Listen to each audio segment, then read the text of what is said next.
السلام علیکم ورحمۃ اللہ وبرکاتہ۔ حضرت اسماعیل علیہ السلام کے ذبح ہونے کا واقعہ سورۃ صافات میں اللہ تعالیٰ کا فرمان ہے، اور ابراہیم علیہ السلام کہنے لگے کہ میں اپنے رب کی طرف جانے والا ہوں، وہی مجھے راستہ دکھائے گا۔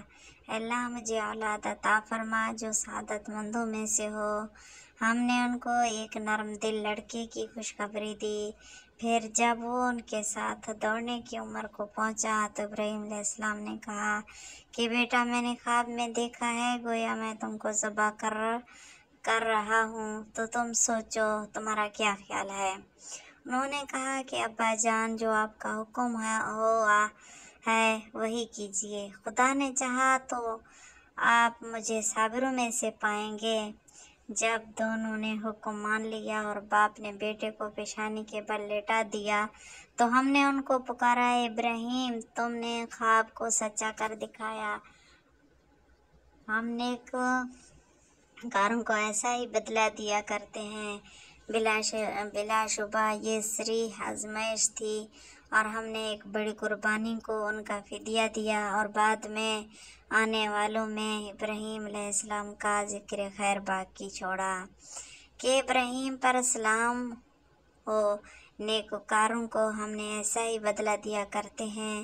بے شک وہ ہمارے مومن بندوں میں سے تھے، اور ہم نے ان کو اسحاق کی بشارت بھی دی کہ وہ نبی اور نیکوکاروں میں سے ہوں گے، اور ہم نے ان پر اور اسحاق پر برکتیں نازل کی تھی، اور ان دونوں کی اولادوں میں سے نیکوکار بھی ہیں اور اپنے آپ پر صریح ظلم کرنے والے بھی ہیں، یعنی گناہ گار بھی ہیں۔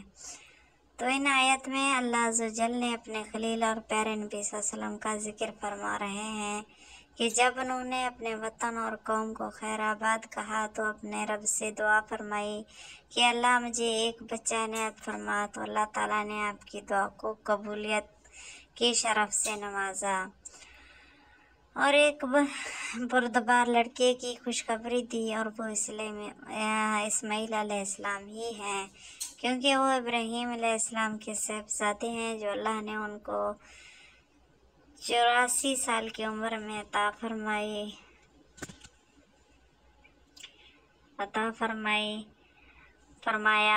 اور اس میں کسی مذہب والے کا کوئی اختلاف نہیں ہے کہ حضرت اسماعیل علیہ السلام ہی ہیں جو ان کے پہلے فرزند اور پہلو ہونے کا حکم رکھتے ہیں۔ اللہ تعالیٰ کا فرمان ہے، جب وہ اس کے ساتھ چلنے پھرنے کی عمر کو پہنچ گیا، یعنی جوان ہوا، تو اپنے باپ کے ساتھ کام کاج کرنے کے قابل ہو گیا۔ بے شک امید ہے کہ ہماری آج کی ویڈیو آپ لوگوں کو ضرور پسند آئی ہوگی۔ اگر پسند آئی ہے تو لائک کریں، شیئر کریں، سبسکرائب کریں، تاکہ ہمارے ہر آنے والی ویڈیو آپ کو بر وقت مل سکیں۔ تب تک کے لیے اللہ حافظ۔